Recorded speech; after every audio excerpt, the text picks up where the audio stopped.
Mas Ganjar ini mengerti suara rakyat. Beliau karena sudah tadi merasakan dan mengerti, tahu apa yang diinginkan rakyat. Pasti semua pilihan itu pasti baik menurut saya. Tapi yang cocok, yang tepat, itu baru kita pilih. Kalau menurut perkiraan Bapak, seorang pasangan calon presiden wakil presiden Indonesia itu membutuhkan berapa duit sih, Pak? Aduh, terus terang, Mas. Ya. Assalamualaikum warahmatullahi wabarakatuh. Salam damai sejahtera buat kita semua. Om Swastiastu, Namo Buddhaya, dan salam kebajikan.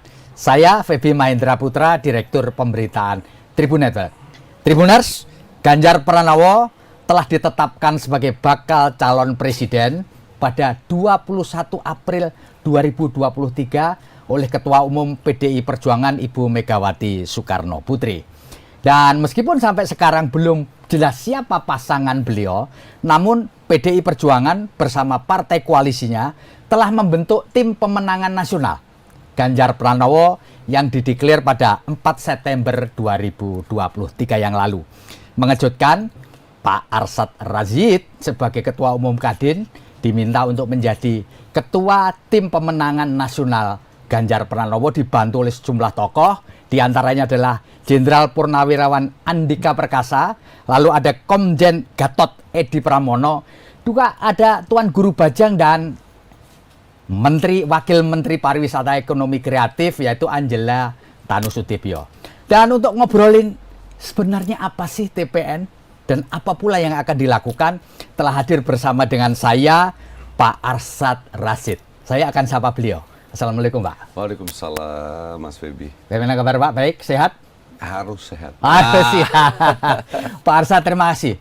Pak Arsyad, bisa diceritakan sedikit, Pak, bagaimana ceritanya Anda seorang pengusaha nasional, Ketua Umum Kamar Dagang dan Industri Indonesia, bisa menjadi Ketua TPN, Pak? Monggo, Pak, silakan, Pak. Gini, Mas. Pertama, Mas, saya juga kaget sendiri pada waktu itu. Ya. Jadi bukan hanya ada Mas ataupun publik yang kaget, saya sendiri kaget, keluarga saya juga kaget, semua kaget ya. Nah, pertama gini, karena per hari ini saya kalau boleh mengkoreksi sedikit nih, Mas, karena pada waktu itu memang waktu saya bercerita dulu ya sedikit, baru nanti saya akan coba ini kan kenapa ingin menjelaskan supaya jelas clear mengenai jabatannya saya sebagai Ketua Umum Kamar Dagang dan Industri, bahwa setelah saya menerima ini, saya tidak aktif lagi di Kadin Indonesia, ya. Dan yang dimana saya karena berhalangan hadir itu, saya akan diangkatlah seorang pelaksana harian di Kadin. Karena yang pertama harus jelas sekali bahwa Kadin Indonesia itu netral. Netral ya, Pak. Ya? Kadin Indonesia tidak ingin berpolitik praktis. Sama sekali tidak. Ya. Dan nanti makanya saya akan berhalangan hadir, tidak aktif di Kadin. Karena dengan adanya ini saya minta waktu 6-8 bulan ke depan. 6-8 bulan ke depan ya, Pak ya. Ya, untuk tidak aktif di Kadin dan supaya saya fokus terhadap yang namanya TPN ini. Ya. Dan juga bukan hanya di Kadin tapi juga di perusahaan. Ya. Di perusahaan saya juga mengambil cuti ya di perusahaan, atau juga yang berhalangan hadir, makanya nantinya day to day-nya akan diberikan, saya sebagai direktur utama memberikan kepada wakil direktur utama untuk menjalankan perusahaan sehari-hari, supaya jelas sekali bahwa jangan sampai juga perusahaan dianggap berpolitik, karena ini bukan perusahaannya, bukan korporasinya. Balik lagi ala diri saya sendiri, inilah si Arsyad Rashid, ya, yang kebetulan si Arsyad Rashid diangkat menjadi Ketua TPN. Nah, balik bercerita dalam prosesnya ini sendiri, Mas. Tadi saya juga kaget, Mas, gitu kan. Saya sudah mendengar, saya pernah dipanggil, diajak bicara sama beberapa, tapi belum dalam konteks official, gitu kan. Nah, lalu pada waktu itu saya kebetulan lagi acara ASEAN, ya. Dan KTT ASEAN, dan saya memimpin sebagai chair atau ketua daripada ASEAN Business, ya. Terus kita mempunyai suatu acara namanya waktu itu ASEAN Business Investment Summit, dan kebetulan jadi waktu pas saya datang situ, tiba-tiba ada teman saya datang, dia bilang ini, Tum, ini ada berita. Saya lihat, kaget saya, kaget sekali, dan saya angkat telepon langsung dan saya menelpon seseorang, Dan saya menjabarkan kemarahan saya. Saya bilang bukan apa ya, maksud saya tolonglah saya dihormati. Karena sebagai ini kan mestinya santunnya dan waktu itu adalah bicara dulu dong. Ya. Karena subjek dan objek itu kan saya, Ya. gitu ya. Nah jadi karena dengan itu waktu itu juga cukup mengejutkan keluarga saya sampai mempertanyakan kenapa kok saya memutuskan sesuatu yang sangat besar sekali dampaknya terhadap kita secara keluarga sebelum bicara dengan keluarga. Jadi itu yang pertama. Dan juga banyak pertanyaan dari organisasi juga yang sama. Ya. Saya juga menjelaskan, saya ajak rapat, saya mengatakan memang saya nggak tahu. Saya juga kaget mengenai hal tersebut. Sama juga dengan korporasi. Nah jadi itu Mas. Jadi kalau dibilang itu wah saya juga kaget gitu kan. Nah tapi ini suatu kehormatan. Suatu kehormatan. Jadi memang sejak diputuskan itu kan saya harus berpikir. Ya. Pertama saya berpikir pada diri saya sendiri. Lalu juga saya bicara dengan keluarga, saya juga ajak bicara korporasi, saya juga ajak bicara organisasi. Kayak di organisasi itu ada kadin-kadin daerah kan ya, dan juga saya ajak semua bertemu semuanya. Saya ajak juga bertemu yang namanya Dewan Pengurus Harian daripada Kadin Indonesia, yang akhirnya menjelaskan dan mengutarakan lah akhirnya. Pertama menjelaskan klarifikasi, yang kedua adalah baru aja kemarin ini saya menjelaskan posisi saya dan ingin mendapatkan opini dari semuanya. Yang akhirnya pada akhirnya itu tadi semua bahwa akhirnya keputusannya adalah saya mengambil yang namanya sebagai ketua TPN dan saya menonaktifkan diri saya di Kadin dan saya juga menonaktifkan diri saya di Indika Energy. Itu. Jadi ya udah Mas, sekarang udah di sini nih Mas. Nah, kenapa dipilih saya nggak tahu juga Mas. Ya kan? Tapi udah kehormatan, nah sekarang tinggal memikirkan bagaimana nih membawa TPN ini, gitu Mas. Karena saya membayangkan TPN ini Mas. Apa? Kan mungkin saya saya kan nggak ngerti politik Mas. Aku, ya kan. Aku ini tadinya udah belajar korporasi, saya belajar organisasi, sekarang saya harus belajar mengenai sosial politik mungkin ya. Nah, tapi saya mencoba bayangin enteng-enteng nih Mas. Aku mikirin apa iki TPN gitu Mas. Jadi di otak saya bilang, oh ini kayak PT nih kayaknya. Ini PT Joint Venture. Namanya PT TPN GP. Ya kan? Kayak perusahaan Mas gitu kan. Nah, jadi aku mungkin jadi dirutnya di situ kan sekarang ini. Lainnya pemegang saham. Oke. Dengan demikian ya kan itu para pemegang saham tuh partai-partai Mas. Dan juga saya bilang nggak boleh hanya pemegang saham nih. Kalau sekarang zamannya di Amerika aja, kalau korporasi udah lagi bukan nilai-nilai pemegang saham, tapi nilai pemangku kepentingan. Ya intinya sopo. Ya sekarang di sini relawan, rakyat, semualah itu menjadi stakeholders kan. Nah itu yang saya wakili, bukan partai, tapi semuanya. Nah dengan demikian, ya ini yang saya coba panggung, saya lihat sekarang ini. Oke. Saya mohon maaf nih bukan bicara ini, tapi saya bicara seperti kayak perusahaan, saya punya produk. Namanya Ganjar Pranowo, GP ini. Nah dari situ kan saya harus mempelajari apa strength-nya, apa ininya semuanya. Dan dari situ sekarang bagaimana caranya supaya bisa semua masyarakat di Indonesia dari Sabang sampai Merauke, ya kan, semuanya bisa mengetahui aware terhadap yang namanya Ganjar Pranowo. Nah, akhirnya adalah bagaimana supaya setelah itu ya dengan sendirinya istilahnya membeli kan, istilahnya kalau ini memilih nantinya ya Ganjar Pranowo. Itu yang saya bayangkan. Nah, ya udah dengan begitu sekarang saya menjalankannya kayak bisnis. Saya pikirkan bagaimana yang terbaik untuk bisa melaksanakan hal itu. Pak Arsad, kalau boleh saya tahu kan ini Pak Arsad ini diumumkan pada 4 September 2023. Pak Arsad pertama kali mendengar akan jadi ketua TPN itu kapan tepatnya? Kalau saya catat secara formal 4 September digelar. Waktu itu ada namanya gosip-gosip. Ada yang ngomongin, sampai waktu ada yang bilang, selamat ya, dia bilang gitu kan. Ini sebelum 4 September ya, sebelum 4 September, ya kan. Selamat apa? Terus dia bilang, kan ini lo lebih tahu pada gua. Iya kan gitu. Tapi memang ada yang ajak bicara saya beberapa dari teman di partai bertemu ya. Ada bicara ada itu. Tapi kan masih bicara-bicara aja. Non formal gitu ya, ngobrol aja ya. Ngobrol-ngobrol ya kan, bicara-bicara. Tapi kan akhirnya kalau saya membayangkan tuh kan kalau saya mau diangkat tuh kan pasti ya tadi kalau saya mau meng-hire seseorang, Ya. pastinya kan kalau ada calon di RUT saya panggil dulu Pak di RUT saya bilang, ini nih kami memutuskan Anda mau jadi ini, terus ya dengan ini tugasnya loh, targetnya iki loh, Ya, ini begini loh, kan gitu ya. Ya. Nah, jadi ya, tapi itu tahunya sebelum itu tahu rumors dan itunya, tapi tadi keputusan sejak itu baru saya tahu bahwa saya dipilih.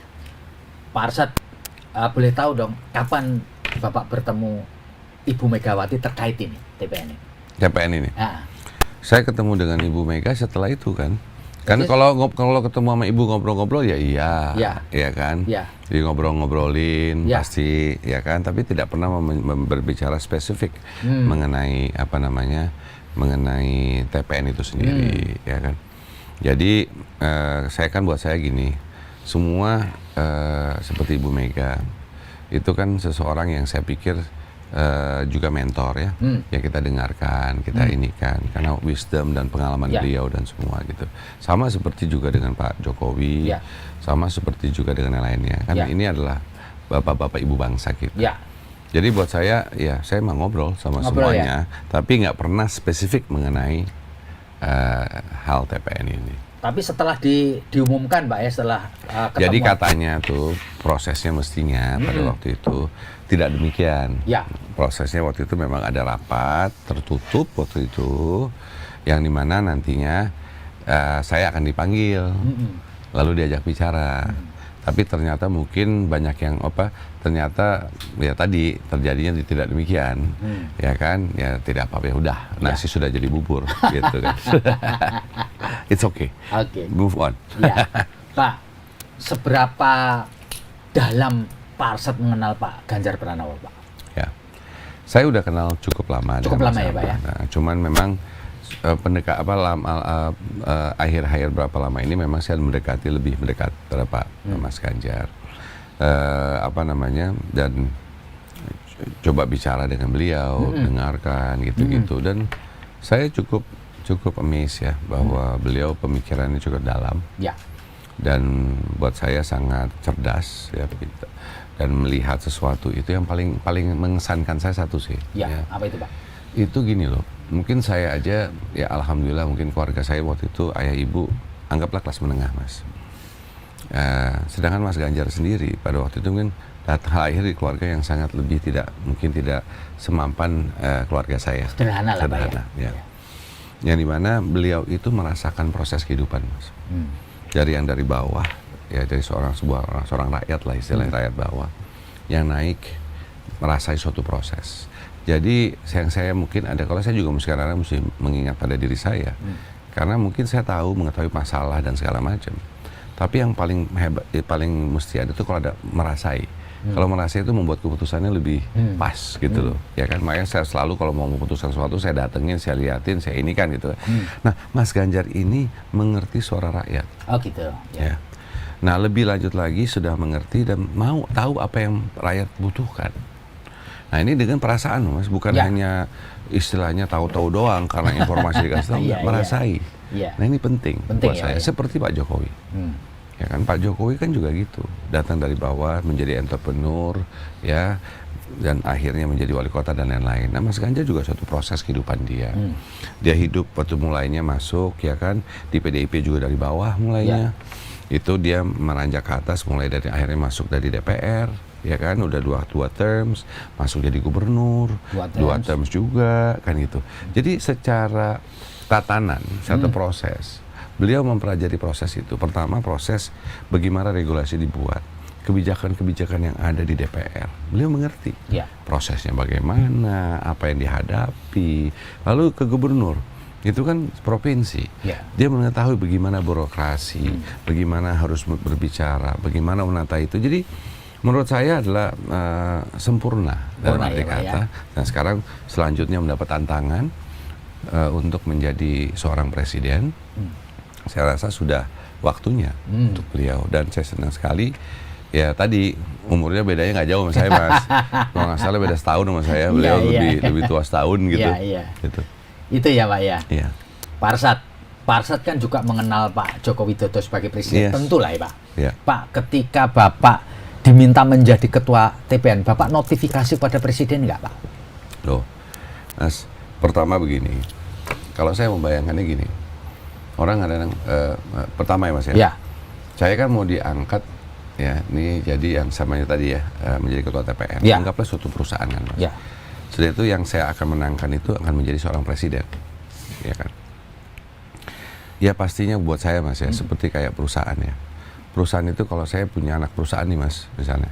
Anak perusahaan saya itu saya mau ngangkat seorang direktur utamanya khususnya ya. Itu pasti apa yang saya lakukan. Yang saya lakukan nih kalau saya panggil direktur utama yang hari ini. Ya. Ya ini kita anggap ini penyelesaian dengan baik ya Mas ya. Betul. Kamu panggil, saya bilang, saya ajak bicara dong. Yang paling cocok jadi dirut apa ya nih? Oh gitu. Iya dong Pak. Ya. Biasa dong. Ya. Nanti perlu apa ya? Sekarang tantangan yang diperlukan ya. Karena kan dirut itu yang mengerti sekarang. Betul. Keadaan perusahaannya bagaimana, keadaan situasi tantangannya bagaimana. Habis itu kan dia omong dong, Pak Dirut siapa nih calon pengganti Anda? Ya kan? Ya. Apa tantangan ke depan yang dibutuhkan? Wajar ya, Pak? Wajar. Jadi dengan demikian waktu dalam proses ini ya saya juga pastinya harus bicara dong. Menanyakan juga Pak gimana nih Pak gitu kan. Ya berbicara dengan beliau dan istilah saya tuh bahwa penting sekali untuk mengerti juga apa yang dibutuhkan gitu kan. Nah tapi bukan berarti saya mengatakan bahwa itu menjadi pilihannya, tapi kan saya mengerti dulu apanya. Nah dengan Pak Jokowi selama ini kalau bicara adalah kita nggak bicara nama, nggak pernah bicara nama. Gitu ya? Kita selalu bicara adalah karakter. Kita bicara apa yang dibutuhkan. Kita bicara tantangan apa. Karena itu kan masalah ekonomi. Betul. Ekonomi itu menjadi tantangan sangat besar. Beliau sangat concern dan saya juga sepaham dengan Pak Jokowi. Karena ini to be or not to be Indonesia adalah 10-15 tahun ke depan. Karena di sini kalau kita bisa ya mengatasi mengenai pertama bagaimana kita bisa keluar dari middle income trap. Ya kan. Yang kedua, kita ini bisa mengoptimalisasi demographic dividend ceritanya kan. Intinya dari populasi yang ada sama ini semua. Dan tantangan yang ada di luar bisa kita atasi dan persatuan-persatuan kita bisa jaga. Kita bisa menjadi negara maju.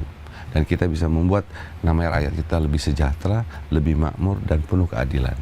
Nah, karena sayang sekali nih Indonesia sekarang ini menurut saya, Pak Jokowi itu sudah membawa Indonesia kepada level yang belum pernah ada menurut saya. Ya. Contoh Mas, jadi gini, misalnya ya, kita tuh sumber daya alam dari dulu udah ada. Sumber daya manusia juga emang banyak sumber daya manusia kita, gitu. Produktif kita ini Mas, gitu kan.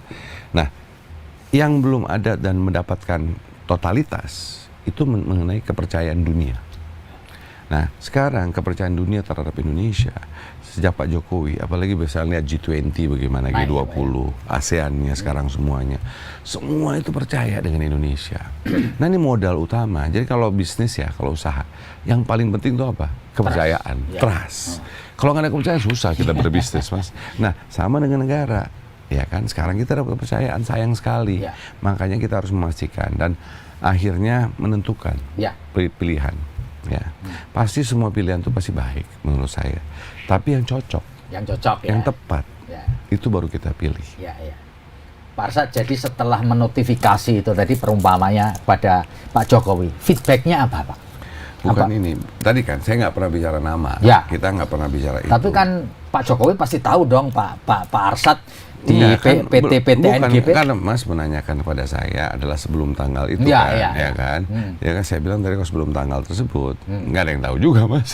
Ya kan beliau juga nggak tahu. Gimana, Pak? 11 tanggal itu saya diam dan setelah tanggal itu saya berbicara sama Bapak. Kan ketemu juga kan kemarin ketemu juga di IKN. Iya, karena buat Bapak itu kan ini Bapak bangsa ya. Beliau itu kan presiden.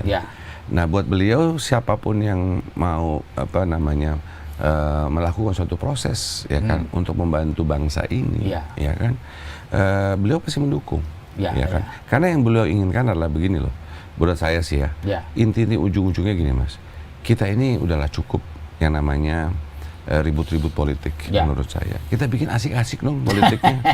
Kita bikin dong bahwa politik itu sejuk. Kita pikirkan dong ke depannya ini kita anggaplah mencari ketua kelas. Jadi kita cari ketua kelas, ya kan? Siapa yang menang itu jadi ketua kelas. Yang lainnya udahlah, kita gotong royong. Karena kita tidak bisa diadu domba lagi. Sudah cukup. Kita harus bisa bersatu. Karena Hanya gini loh, secara ekonomi penting kalau namanya economic growth atau ekonomi mesti naik Ya. atau pertumbuhan ekonomi itu hanya bisa ada bila mana ada stabilitas politik dan stabilitas keamanan. Kalau nggak ada itu, forget about that, lupakan itu. Dan kalau tidak ada pertumbuhan ekonomi, bagaimana kita bisa mesejahterakan dan memakmurkan dan memberi keadilan kepada masyarakat? Jadi kuncinya itu. Ya. Jadi kita mesti pastikan. Jadi selama komunikasi dengan Pak Jokowi, Pak Arsad bisa nangkep dong model orang kaya apa yang kira-kira bisa ngelanjutin ini kan pasti nangkep ya Pak ya? Iya kan gini Pak, jadi kan saya tidak mau, karena kan kalau Bapak menanyakan itu, saya seakan-akan berspekulasi, Ya. berasumsi. Ya. Saya nggak suka berasumsi. Karena saya belajar kalau berasumsi kadang suka salah. Gitu. Iya. Jadi lebih baik saya nggak berasumsi. Ya. Jadi dengan demikian yang saya bisa katakan hanyalah bahwa diskusinya panjang. Diskusi panjang, ya. Beliau concern terhadap bagaimana kebijakan ke depan dengan tadi kepercayaan yang ada, memastikan ekonomi kita maju, memastikan Indonesia bisa lebih hebat, dan apa yang sudah dilakukan ini bisa dioptimalisasi. Ya. Nah, hal-hal tersebut yang beliau selalu utarakan dan saya bilang itu hebat gitu kan. Itulah seorang presiden yang memikirkan ke depannya, walaupun beliau istilahnya kan sudah mau selesai. Ya. Tapi beliau masih memikirkan bagaimana, itu kan sayangnya beliau terhadap bangsa ini Ya. pada rakyat ini ya. Ya. Jadi untuk itu saya harus applause terhadap Pak Jokowi. Pak Arsad, bisa cerita dong Pak, diskusi Anda dengan Bu Megawati sebagai pemegang saham lah di dalam PT NGP ini Pak. Seberapa jauh Pak Bapak berdiskusi dengan Ibu Megawati terkait dengan Pak Ganjar Pranowo yang diusung pertama kali memang oleh PDI Perjuangan dan kebetulan kader PDI juga gitu. Ya tadi kan ya diskusi Ibu tuh, saya merasa kadang-kadang orang menangkap beliau salah. Ya. Gitu ya. Beliau itu adalah seorang yang punya prinsip, bukan transaksional. Beliau itu melihat sesuatu itu penting bahwa setiap itu punya prinsip gitu ya. Nah jadi kadang-kadang mungkin dianggapnya itu menjadi dibilang kok nggak fleksibel kan gitu ya. Iya. Kaku gitu ya Pak ya. Kaku kadang-kadang gitu ya. Tapi kalau prinsip-prinsip mungkin kita nggak boleh memang fleksibel kalau prinsip, karena itu prinsip dalam kehidupan. Ya. Seperti bagaimana kita mempunyai policy misalnya. Kalau kita policy terhadap sesuatu, kita nggak bisa merubah-rubah terus, ya kan, policy kita. Ya. Harus kita sepakati dulu bersama. Nah, Ibu selalu menasihati saya adalah bagaimana memikirkan tadi yang panjang, yang dalam, selalu mengingatkan jangan lupa dengan meninggalkan seseorang. Ya. Jadi dia selalu mengatakan kalau dalam proses ekonomi harus pastikan semua ikut serta. Gitu Jangan ya. ada yang tinggalin. Gitu ya. Beliau selalu mengatakan juga kepada saya bagaimana memikirkan ke depannya ini adalah coba bagaimana kita bisa gerak cepat, kita inikan supaya apa yang dipikirkan dan harus dilakukan perencanaan yang tepat, harus kita pikirkan gitu kan. Nah jadi itu yang selalu diskusi yang kita lakukan. Beliau selalu memberi contoh. Beliau pernah menjadi seorang wakil presiden, beliau pernah menjadi seorang presiden, beliau pernah menjadi anggota DPR, beliau pernah muter-muter ke dunia, beliau pernah menghadapi yang namanya krisis. Waktu itu Indonesia masih ada habis 98, krisis Asia secara politik dan juga secara ekonomi, tantangannya besar. Beliau selalu bercerita bagaimana beliau pada waktu itu kabinetnya beliau, bagaimana memilih proses kabinetnya, bahwa harus menaruh orang yang the right person at the right position, gitu loh ya. Itu semua. Jadi saya banyak belajar. Itu kan wisdom ya, yang harus kita pelajari gitu. Nah, itu yang saya dapatkan dari beliau. Dan kalau boleh saya tahu Pak, Bapak mengenal Ibu Megawati sudah berapa lama kira-kira Pak? 10 tahun, 20 tahun? Cukup lama. Cukup lama ya? Lama sekali, karena kebetulan saya itu jadi saya itu satu sekolah, satu kelas dengan putranya Ibu Mega nomor 1, Mas Tatam. Oh, Mas Tatam. Ya, dari TK. Oh iya. Satu TK, SD semuanya. Dan kebetulan kan ya Pak Taufik Kemas itu orang Sumatera Selatan. Oke. Ayah saya dari Sumatera Selatan. Oh, jadi ketemu juga ya Pak ya. Jadi kan itu ada ini bilangnya ya ada konteks persaudaraan lah dari sisi itu. Jadi Ibu memang mengenal saya dari mungkin dari kecil, dari kecil. Jadi Tapi saya awalnya bertemu dengan Tatam, terus memang akhirnya pisah karena saya pergi keluar, Tatam tetap di sini. Itu ya Pak ya, artinya sebenarnya keluarga Bu Mega sama keluarga Bapak itu sudah lama dekat ya Pak ya? Iya, maksudnya sudah lama dan sudah mengenal satu sama lain cukup lama.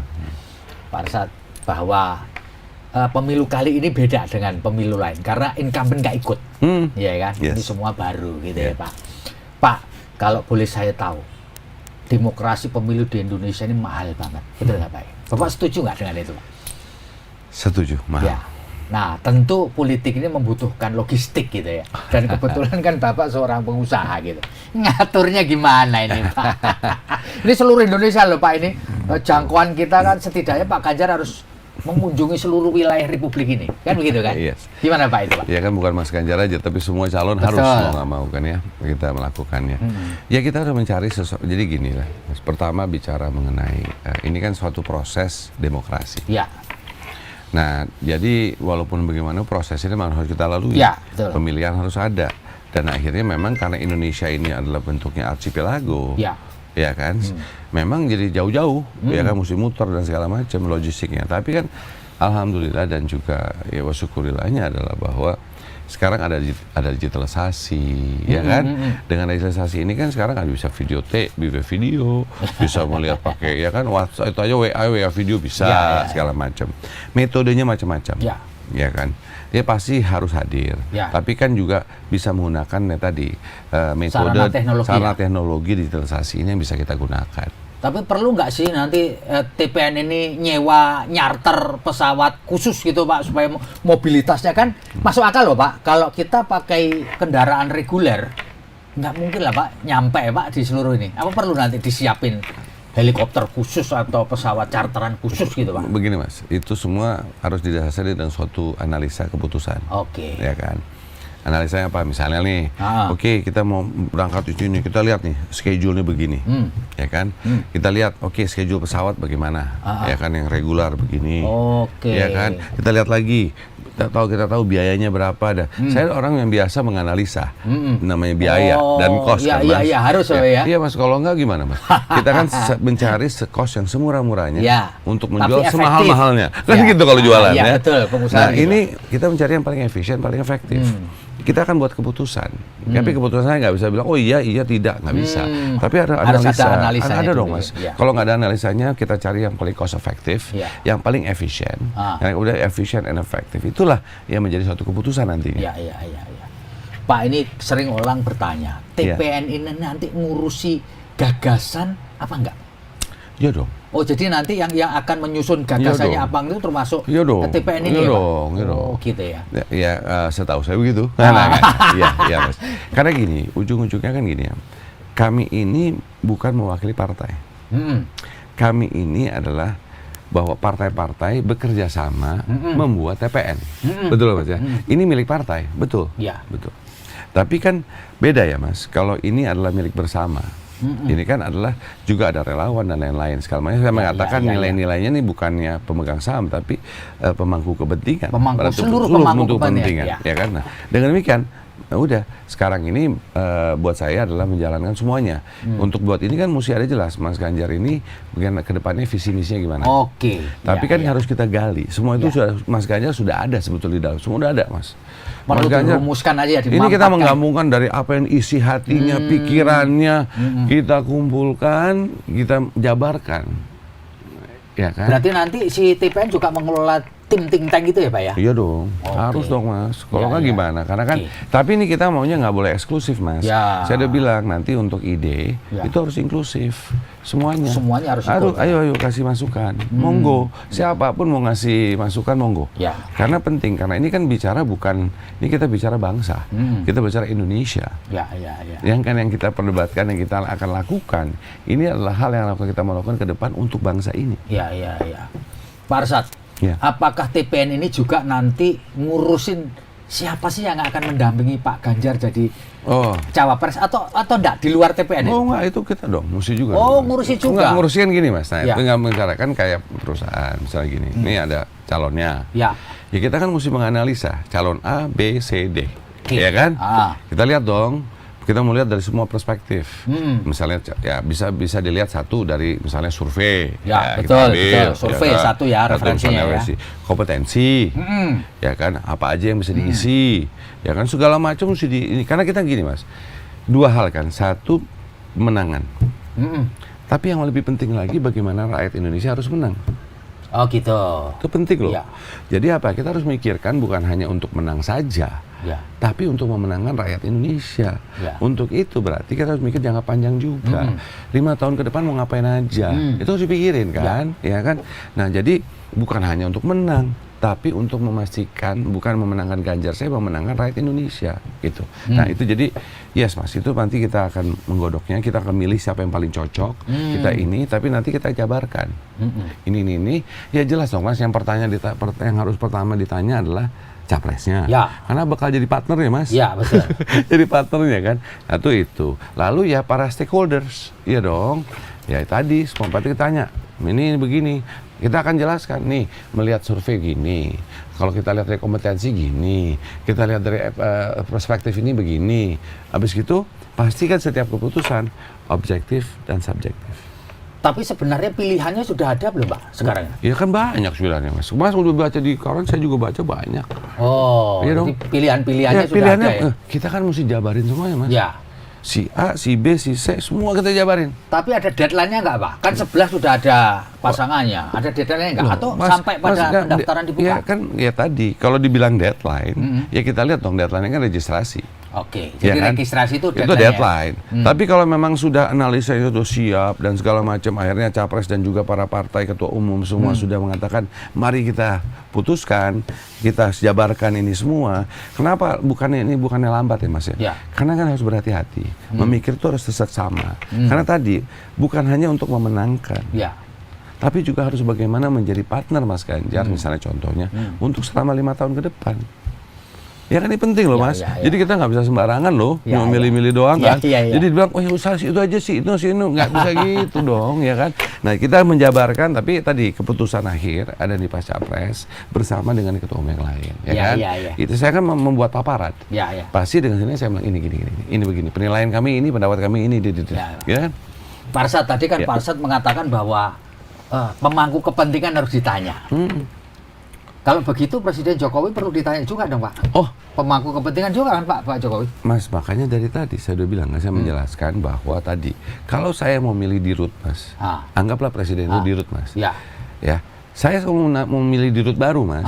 Dirut yang lama saya panggil Mas. Tanya, ya? Saya panggil Mas. Ya. Saya tanya kan, gimana nih? Perlu apa? Perlu apa tantangan yang ada? Cocoknya perlu gimana? Ini gimana? Lo diajak ngomong loh Mas. Termasuk calon wakil Dirutnya ya? Loh Mas. Ngobrol nih ya Pak ya? Mas, tadi kan sudah bilang Mas, kalau saya mau bicara tentang Dirut dan Wadirut di perusahaan itu, direksi di sana Mas, Dirutnya saya tanya. Makanya wajar Mas kalau kita tanya sama Pak Jokowi, Pak, beliau CEO-nya Indonesia hari ini. Beliau CEO-nya Mas. Iya dong. Beliau yang paling tahu Mas tentang apa tantangan dan ada yang ada. Wajar dong ngobrol-ngobrol. Itu aja sih buat saya lihatnya. Pak Arsad sebagai seorang pengusaha ya. Menurut Pak Arsad seberapa besar sih endorsement Pak Jokowi pada bakal calon dan bakal wakil calon Pak? Saya tidak bisa menjawab on behalf of Pak Jokowi, ya kan, nggak wajar dong. Tapi sudah pasti saya bahwa Pak Jokowi sangat concern terhadap masa depan Indonesia, terhadap negara ini, khususnya tadi kan bagaimana ini negara bisa maju, supaya rakyatnya sejahtera dan makmur. Nah, untuk hal tersebut Mas, jadi ya. Karena bingung, kenapa sih mau nanya? Loh bukannya masalah kita mau nanya-nanya Mas. Tadi kayak tadi yang saya bilangin kan, saya udah mengilustrasikan sebuah perusahaan kan. Gamblang jelas ya Pak ya. Jelas. Pak, kalau Bapak kan ini ibarat dirut sebuah PT ya, namanya PT KNGP ini. Pasti kepingin menyampaikan apa sih kekuatan produk kita ini. Betul ya Pak ya? Kan gitu kan, pada segmen yang kita tuju gitu. Kalau boleh 3 kalimat gitu Pak ya. Kekuatan Pak Ganjar itu apa Pak? Pertama Mas, beliau mengerti dan merasai rakyat. Oh, beliau mengerti dan bisa merasakan apa yang dibutuhkan rakyat ya? Merasakan penting loh Mas, penting. Ya. Karena dari situ baru lari ke yang kedua. Beliau karena sudah tadi merasakan dan mengerti, tahu apa yang diinginkan rakyat. Tahu apa yang diinginkan. Yang ketiga, beliau punya track record. Mas. Oh, punya track record ya. Mas, beliau punya track record. Saya tadi bilang, membuat legislatif, mengerti hukum-hukumnya.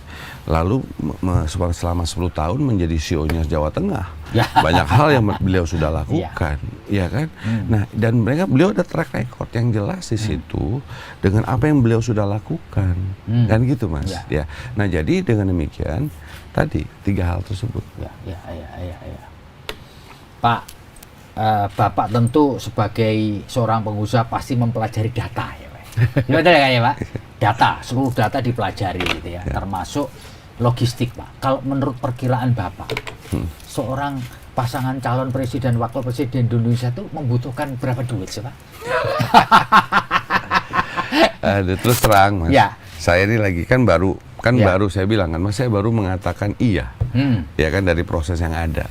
Ya kan. Jadi sekarang saya sudah baru mulai nih. Ngitung-ngitung ya, Pak? Ngitung-ngitung. Jadi saya lagi kumpulkan. Kan ini saya sih bikin kayak perusahaan aja lah. Betul. Ini gimana nih? Oke, kita mau buat program apa? Programnya begini.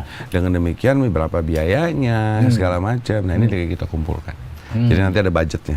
Ya kan ada budgetnya, karena kan juga mesti kita pertanggungjawabkan. Nanti kan, kan kita pertanggungjawabkan. Nanti kan setelah ini kan kita mesti nyari tadi bagaimana kan kalau kayak di perusahaan, Mas, kita mau buat event kan perlu sponsor. Betul. Ada sponsorship. Benar nggak, Mas? Nah, kita juga mesti nyari sponsor dong, Mas. Iya kan? Nah, tapi sponsor juga mesti minta bertanggung jawab. Benar nggak nih? Efisien nggak? Kalau nggak mau bantu, Mas. Ya kan sponsor kan itu, Mas. Iya dong, pasti tahu mana lihat budgetnya. Ini berapa nih? Nah, apa yang gue dapat? Ya kan ini masuk akal nggak? Kan gitu, Mas. So, buat saya ya itu proses begitu. Pertanggungjawaban penting. Ya, Pak Parsad tadi di depan mengatakan terkejut lah. Setelah ini, Pak, reaksi keluarga bagaimana, Pak? Oke saja setelah itu? Nggak, yang pertama, saya dulu katakan waktu pas pertama kali mendengarkan itu, mereka marah. Maksudnya jelas dan saya wajar loh. Kenapa? Kok mendengarnya dari berita? Bukan dari saya. Wajar gitu. Dan saya menjelaskan. Gitu. Nah, jadi dalam proses ini alhamdulillah keluarga saya setelah kami diskusikan bersama, mereka mendukung saya dan mengatakan ya kalau memang inilah sudah ini tantangannya kami pasti mendukung 1000%. Sama juga saya bicara dengan korporasi, alhamdulillah juga partner saya dan juga pemegang saham lainnya juga mengatakan memberikan blessing ya. Jadi makanya terus yang juga organisasi juga demikian. Nah, namun tadi secara tata kelola saya harus cuti dari perusahaan. Harus kelar dulu semuanya ya, Pak ya. Harus clear juga ya. Itu tata kelola, Pak. Saya nggak akan bisa karena itu bagian dari tanggung jawab. Tanggung jawab kita harus selesaikan dengan baik. Itu sih, Mas. Ya, Pak, ini yang pertanyaannya pamungkas ini. Bapak kan dibantu ini, Pak. Dibantu maksudnya? 1, mantan Panglima. Kan dibantu ini, Pak. Oh, yes. Ya kan. 2, mantan Wakapolri. Yang ketiga ini ulama gede gitu ya kan. 1, anak muda gitu, Angela Tanusudjo yang selama ini berada di portfolio kabinet gitu ya. Emang konstruksi dari PTN ini Bapak ikut juga beri saran gitu sehingga muncul nama Pak Andika, aja Pak Gatot gitu, gini, di Pramono gitu. Waktu awal itu kan waktu itu Mas Andika juga kaget katanya, karena kan memang kita nggak tahu, saya juga nggak tahu kan, Mas. Jadi waktu itu yang setahu saya itu adalah keputusan daripada waktu itu daripada yang kerjasama itu memutuskan saya, memutuskan Mas Andika, memutuskan Mas Gatot, memutuskan Mas TGB, dan baru dengar juga nih Mbak Angela kan juga di situ. Tapi ini kan belum selesai, Mas. Mas, TPN ini kan belum efektif, Mas. Benar nggak sih? Secara legal standing ya. Secara legal standing itu waktu nanti diserahkan itu ke kepada KPU. Betul. Itu baru efektif. Legal standing ya. Betul. Sekarang ini kan pembentukan. Jadi kan kalau kayak mau buat perusahaan nih lagi dibuat nih timnya. Ya kan lagi disiapkan gitu. Tapi kan mereka bekerja tim ini tidak harus nunggu legal standing kan. Nggak perlu. Ya itu kan formalitas ketika didaftarkan ya, Pak ya. Betul, Mas. Tapi kan proses berjalannya mesti dilakukan kan. Organisasi harus dibangun. Ini kan kayak startup. Ya, betul. Kayak startup nih. Harus kita lakukan secepat-cepatnya untuk menjadi suatu organisasi yang berjalan. Nggak lama loh, Mas, sebentar lagi loh, sebulan kali ya. Betul. Udah mesti lari. Jadi organisasinya harus kita atur dengan baik dari hari ini. Pak, ini benar-benar terakhir nih pertanyaan saya, lagi, Pak. Mas. Ini kan pekerjaan nggak biasa ini, Pak. Betul nggak? Ketua ini nggak biasa ini. Ya kan, pekerjaan luar biasa membutuhkan energi, membutuhkan kesabaran, membutuhkan pikiran. Kira-kira apa yang akan Bapak lakukan supaya Bapak nggak stres gitu, Pak? Supaya tetap sehat, ceria, gembira, bisa ketawa-ketawa gini gitu. Saya sih alhamdulillah Ya. bahwa selama ini Ya. apapun yang saya pegang, saya melihatnya itu semua harus kita enjoy. Oh, enjoy. Yang penting Enjoy kata dulu. kunci enjoy aja. Enjoy dulu, Mas. Ya. Enjoy. Jadi buat saya, kalau kita enjoy, energi kita akan dapat energi. Gitu ya, Pak ya. Saya percaya dengan itu. Ya. Selama ini itu yang saya lakukan. Ya. Jadi dengan ini ya ini tantangan baru. Memang ini suatu hal yang baru. Betul. Tapi saya berpikirnya ya udah ini kayak perusahaan nih, gitu kan. Iya, iya. Oh ini jualan ini gitu kan. Iya, Nah, iya. saya mesti mendistribusikan, mesti dapat market knowledge, saya harus bisa ini dan segala macam gitu ya. Nah dengan demikian itu yang saya pikirkan. Tapi yang paling penting Mas adalah komunikasi. Jadi nomor satu Nomor enjoy, satu, dua komunikasi ya. Harus bisa komunikasi sama semua. Jangan tabu untuk berkomunikasi. Buat saya nyantai-nyantai aja ya. Emang kayak mau perang itu, jangan bukan perang Iya, loh, iya, iya. Ini cuma nanya namanya juga pesta demokrasi. Demokrasi, ya. Ya kan pesta, Mas. Harus happy ya, Pak. Happy. Enjoy gitu. Dan ini yang harus kita yang senior-senior bagaimana mengedukasi generasi selanjutnya. Supaya gini loh, semua generasi yang milenial, Gen Z, Gen E, adik-adik kita, anak-anak kita, semua ini mengerti bahwa jangan anti politik. Politik itu harus diartikan, bukan berarti Anda harus jadi politisi, tapi shaping sebuah negara, membentuk sebuah negara itu, masalah bangsanya itu di-shape oleh politik. Jadi apa? Kebijakan-kebijakan politik. Jadi kita harus care terhadap itu. Jadi kita harus ikut serta memastikan bahwa ikut serta menentukan masa depan Indonesia dengan apa? Dengan memilih orang calon atau nanti calon presiden kita yang benar-benar cocok. Seperti kayak layaknya tadi kan saya bilang, kita harus bisa menilai dulu Indonesia membutuhkan CEO seperti apa. Ya. Itu penting sekali. Penting ya, Pak ya? Penting sekali. Karena Bapak di Ganjar ya harusnya CEO-nya Pak Ganjar kan. Oh pasti Mas. Karena saya ini adalah jelas namanya aja PT TPNGP. Iya. Tim Pemenangan Nasional Ganjar Pranowo. Pranowo, iya. Ya dan dengan ini kan jelas pilihan saya adalah Ganjar Pranowo. Oke. Tapi yang paling penting Mas, saya ingin membangun yang lebih baik itu. Ya. Yang lebih besar lagi adalah bagaimana Indonesia.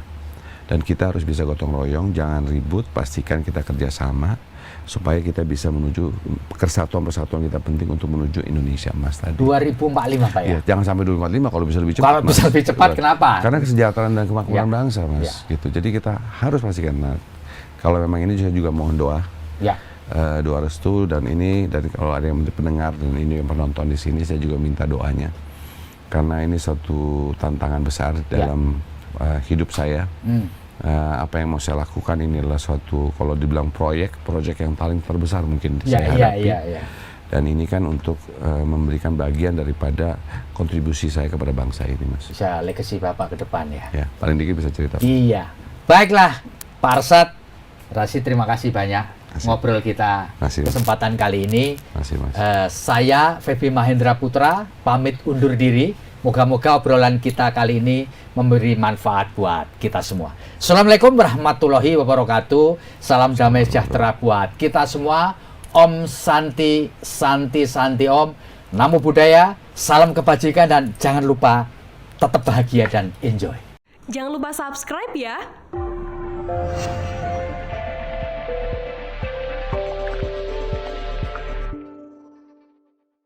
Jangan lupa subscribe ya.